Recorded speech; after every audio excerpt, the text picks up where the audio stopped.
পদ্মা সেতুর নিচে পদ্মার চরে পিকনিক করবো, সকল টাকা আমি বয়ান করবো। 1 কোটি টাকা বিক্রি করে দেবো কর্মীরা। করেন, আমাকে দাওয়াত করেন। মানে আমরা একটা ট্রলার নেব, বড় ট্রলার নিয়ে পদ্মা সেতুর নিচে ঘুরবো এবং পদ্মা সেতুর ভিতরে একটা চরে। হ্যাঁ, খারাপ খেতে ভালোই হতো। মানে অল্প খরচের ভিতরে আমরা দুপুরে খাওয়া দাওয়ার ব্যবস্থা করবো, অনুষ্ঠান করবো, আর ডেক সেট নেবো।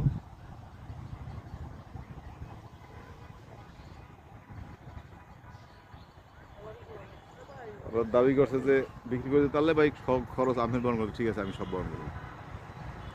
ভালো উদ্যোগ। কোনো চাঁদা দেবো না। এটা ট্রলার ভাড়া কয় টাকা লাগে? 6,000 টাকা লাগবে। আর খাওয়ানি হয়তো বা সমস্যা নাই, দাঁড়ান আমরা। খাবারে দেবে 10-12,000। আর সব মিলিয়ে আবার হিসাব করছি 25,000 টাকা মতো লাগবে। 30,000 টাকা, 25,000 টাকা। পাইবেন কত?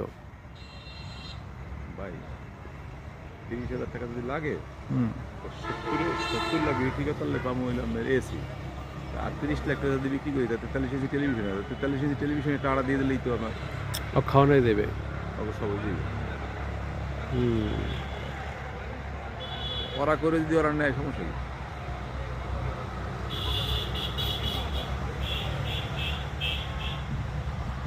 কালকে পদ্মা সেতু নিচে মিটিং করছি না, লোকজন উঠবে না, আপনি যান কই?